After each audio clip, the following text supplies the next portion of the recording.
Bismillahirrahmanirrahim. Assalamualaikum warahmatullahi ta'ala wabarakatuh. Yang saya hormat takdimi dosen Bapak Fikri Farihin selaku pembimbing mata kuliah Administrasi dan Supervisi Pendidikan. Saya di sini atas nama Fuad Amin akan menjelaskan tentang komunikasi yang dijelaskan ataupun yang dikarang dari Dr. Haji Engkoswara. Baik, bismillahirrahmanirrahim. Di sini tentang pengertian komunikasi. Apa itu komunikasi? Nah, baik, kita simak selanjutnya. Komunikasi menurut buku ini yaitu mengandung makna bersama-sama. Istilah komunikasi atau communication berasal dari bahasa Latin yaitu communication yang berarti pemberitahuan atau pertukaran. Kata sifatnya komunis yang bermakna umum atau bersama-sama. Jadi, yang dipengertian menurut komunikasi yaitu adalah suatu pemberitahuan dari satu ke yang satunya, yaitu kebersamaan ataupun saling memberikan informasi seperti itu. Adapun di sini dari komunikasi yaitu terdapat B unsur-unsur dalam proses dalam komunikasi. Apa saja unsurnya?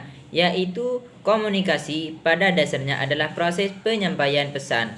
Oleh karena itu ada unsur-unsur pokok dalam mengkomunikasikan sebagai berikut. Yang pertama yaitu komunikator adalah orang yang menyampaikan pesan kepada orang lain. Jadi komunikasi itu harus memiliki pesan kepada orang lain, yaitu orang yang menyampaikan komunikasi tersebut, yaitu namanya komunikator. Adapun unsur yang kedua yaitu namanya komunikan, adalah orang yang menerima pesan dari orang lain.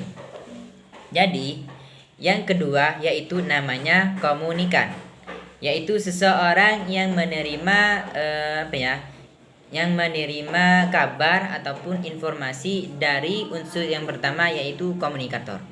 Unsur yang ketiga yaitu pesan, adalah sesuatu yang disampaikan dapat berupa informasi, perasaan, instruksi, dan lain-lain.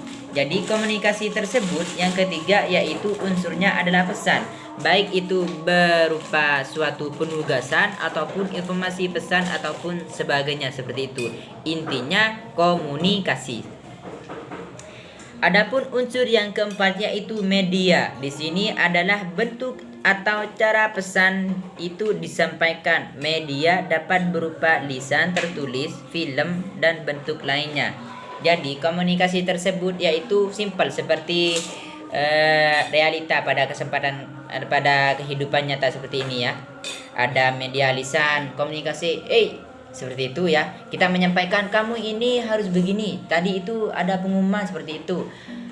Misalkan ada pengumuman tertulis seperti pamflet seperti apa itu tertulis ya. Ada film juga, komunikasi secara film ataupun berbentuk lainnya. Yang penting komunikasi. Kalau sekarang itu kan komunikasi itu kan caranya banyak, ada via WA, via FB dan lain-lain. Ada IG seperti itu, ada Instagram, Telegram ya seperti itu. Adapun bentuknya komunikasi ternyata di sini ya ada bentuk juga itu komunikasi. Seperti apa kalau komunikasi itu berbentuk?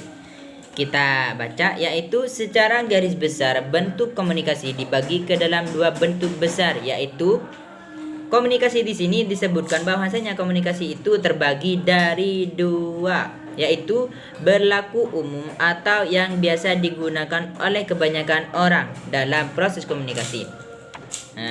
Simbol-simbol yang digunakan oleh orang dalam komunikasi itu dapat berupa suara, tulisan, atau dalam bentuk gambaran. Jadi komunikasi itu bisa berupa dalam bentuk isyarat juga. Misalkan seperti semapur, seperti pramuka, seperti itu ya. Ada juga secara lisan. Di sini juga disebutkan tentang pesan dan gangguan dalam komunikasi. Jadi, komunikasi itu juga terdapat pesan yang mempunyai gangguan di dalamnya. Satu, yaitu informasi pesan dalam komunikasi.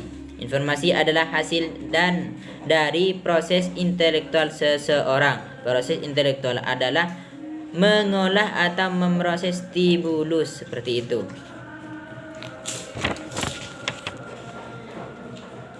Yang kedua yaitu gangguan atau noise dalam komunikasi. Jadi gangguan dalam komunikasi adalah hal yang muncul dalam komunikasi yang menyebabkan komunikasi tersebut terhambat. Jadi komunikasi itu jika ada gangguannya itu bisa terhambat, seperti itu.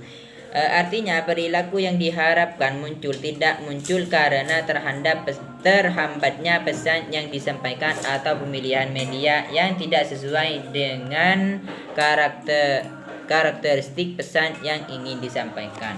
Misalkan ada gangguan via WA. Kalau WA itu kan biasanya kan gangguannya itu kan sinyal, seperti itu. Sinyalnya agak enak, padam ataupun hujan ataupun sebagai macamnya, itu kan bisa menjadi gangguan tersebut. Ada juga komunikasi lewat surat Indonesia, seperti itu. Misal macet tengah jalan, seperti itu.